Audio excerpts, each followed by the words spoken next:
Hello everyone. Welcome back to my channel.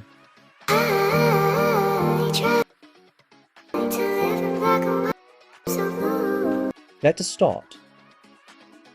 To do this trend, you need to have Capcut application. After this, just click on the link given in my description. After clicking the link, you will be directed on this page. If you're from India, you need to use VPN to make this work.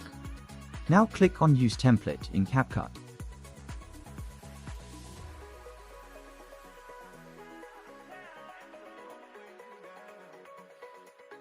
Now after this, click on Use Template and add your photos. After adding photos, click on Next. Now your video is ready.